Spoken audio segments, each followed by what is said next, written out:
श्री वैभवलक्ष्मी व्रतकथा. श्री गणेशाय नमः. एक फार मोठे नगर होते. त्या नगरात विविध व्यवसाय चालत असत. जसे कथा कीर्तन, देवभक्ती, देवपूजा वगैरे चाले, तसे चोऱ्या, दरोडे, मद्यपान, जुगार हेही चालत असे. नीतिमान व धर्मशील माणसे त्यापासून 4 हात दूर होती. अशा त्या नगरात एक दाम्पत्य राहत असे. पतीचं नाव युगंधर आणि पत्नीचं नाव योगिनी. पत्नी भाविक, श्रद्धाळू व सुशिक्षित होती. पती उद्योगी होता. स्थिती चांगली होती. संसार सुखात होता. योगिनी रोज देवीच्या देवळात जात असे. एखादे भजन म्हणत असे. पतीचीही तिला साथ होती. पण कालचक्र सतत चाकाच्या आऱ्याप्रमाणे फिरत असते आणि भाग्यपंक्तीही युगंधराला आपण एकदम श्रीमंत व्हावे असे वाटू लागले आणि तो जुगारी बनला. जुगाराने कोणाची बली झाले आहे? शूर कृतिविंध्य पांडवांनाही त्यामुळे 12 वर्ष वनवास भोगावा लागला. द्रौपदीची विटंबना झाली. वैभव गेले. भगवान श्रीकृष्णाची कृपा म्हणूनच अखेर विजयी झाले. युधिष्ठिराने नगरात प्रवेश करताच दुर्गामातेचे स्तवन केले. सारांश: श्रीमद अनंत श्री दुर्गामाता यांच्याच कृपेने पांडव पुन्हा सुस्थितीत आले. परमेश्वरी अधिष्ठानानेच महत् संकटे निवारण होतात हेच खरं. युगंधराने आपली संपत्ती, पत्नीचे दागदागिने, सारे वैभव जुगारापायी गमाविले आणि मद्याच्या व्यसनाने त्याचा ताबा घेतला.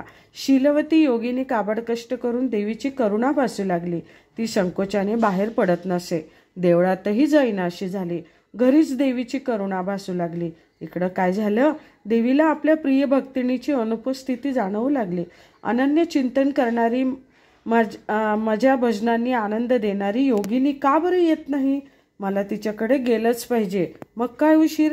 देवीने श्वेतवस्त्र परिधान केले, वृद्ध स्त्रीचं रूप घेतले आणि आली योगिनीच्या दारापाशी. दार बंद होतं. आत योगिनी अनन्य भावाने, कारुण्याने देवीसच ओवाळीत होती. वृद्ध स्त्रीने दार वाजवले.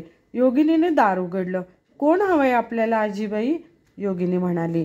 अगं, मी तुझ्याकडेच आले आहे. ओळखलं नाहीस मला? मी देवळातच असते. तुझी प्रार्थना भजन ऐकते. का बरं येत नाहीस हल्ली? वृद्धा म्हणाली. योगिनी हमसाहमशी रडू लागली. वृद्धेने पाठीवरून हात फिरवला. तिचे डोळे पुसले व मग योगिनीनं आपली करुण कहाणी सांगितली. वृद्धेनं सांत्वन केलं. चिंता करू नको म्हणाली. एकाएकी दिव्य प्रकाश खोलीत पसरला. योगिनीला देवीचे दर्शन झाले. देवीने डोक्यावर हात ठेवला व म्हणाली. सुखामागून दुःख आणि दुःखामागून सुख हे रहाटगाडगा आहे. उदयास्त सूर्यनारायणालाही अस्त आहे. चंद्रालाही लहान मोठं व्हावं लागतं. अमावस्या आणि पौर्णिमा येतात जातात, पण धीरोदत्त माणसं हे जाणून निश्चल राहतात. भगवंताचे अनन्य चिंतन करतात, उपासना करतात, सुख दुःख निवेदन त्याला करतात आणि तरतात.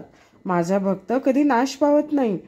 तिचे रक्षण करणे व योगक्षेम चालवणे हे आम्ही करतोच. तू चिंता सोड.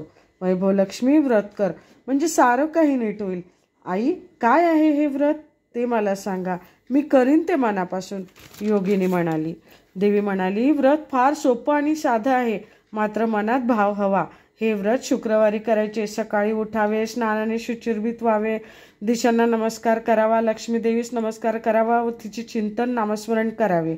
जय लक्ष्मी माता, जय लक्ष्मी माता. दिवसभर उपवास करावे. उपवास शक्य नसल्यास, प्रकृतीला झेपत नसल्यास केला नाही तरी चालेल. रात्री पूजेनंतर उपवास सोडावा. संध्याकाळी हातपाय धुवून पूजा करावी. त्यासाठी एका पाटावर किंवा चौरंगावर स्वच्छ पांढरे कापड टाकावे. त्यावर छोटीशी तांदळाची रास मांडावी. त्यावर जलपूर्ण कलश ठेवावा. कलशावर एक वाटी ठेवावी. त्यात सोन्याचा किंवा चांदीचा दागिना ठेवावा. तो नसेल तर 1 रुपयाचे नाणे ठेवले तरी चालेल. कलश ठेवण्यापूर्वी राशींवर कुंकवाचे स्वस्तिक काढावे. कलशाला कुंकवाची बोटे अष्टदिशांनी फिरवून घ्यावीत. श्रीयंत्र कलशाला टेकून अथवा जवळ ठेवावे. प्रथम सुपारी विड्यावर पाणी सोडून गणपती पूजन करावा.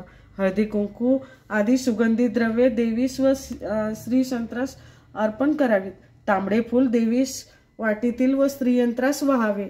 देवीचा स्तवन श्लोक म्हणावा. आपली इच्छा सांगावी, प्रार्थना म्हणावी, गोडाचा नैवेद्य दाखवावा, महालक्ष्मीष्टक म्हणावे, मग आरती करावी. आपल्या संकल्पाप्रमाणे 11 किंवा 21 शुक्रवार असे पूजन करावे. शेवटच्या शुक्रवारी 5 किंवा 7 कुमारिका किंवा सुवासिनींना पाचारण करावे. लक्ष्मी स्वरूप मानून त्यांचे पाय धुवावेत. त्यांना कपाळी हळदी कुंकू अक्षदा लावाव्यात. प्रसाद द्यावा. तसेच व्रतकथेचे नवीन एक पुस्तक द्यावे. त्या दिवशी यथाशक्ती भोजन घालावे. देवीच्या नैवेद्यास खीर करावी. पूजाविधी आटोपल्यावर दागिने परत अंगावर घालावे अथवा जागच्या जागी ठेवून द्यावे. कलशातील पाणी तुळशीत विसर्जन करावे. तांदूळ पक्ष्यांना खायला ठेवावेत. या व्रताने ऐश्वर्य संतती मिळते. संकटे नाहीशी होतात. घरात सुखसमृद्धीने भरभराट होते. श्रीलक्ष्मीचा वास घरात राहतो. योगिनीने सर्व काही लक्षपूर्वक ऐकले. हे व्रत ती मनोभावे करीन असे देवीस म्हणाली. देवीने असे म्हणते तोच तथास्तु कल्याणमस्तु असे त्रिवार उच्चारून देवी अंतर्धान पावली. तो तेजाचा प्रकाशही गेला. पण योगिनीच्या अंतःकरणात आशेचा व श्रद्धेचा प्रकाशदीप उजाळला. तिने पहिल्या शुक्रवारी 11 शुक्रवारांचा संकल्प करून मनोभावे पूजा केली. रात्री युगंधराला प्रसाद दिला. प्रसाद पोटात जाताच युगंधराला उपरती होऊ लागली आणि त्याने पश्चाताप व्यक्त केला. योगिनीचे व्रत सुरू होते. युगंधर आता काम करू लागला. दोघेही भरपूर कष्ट करू लागले.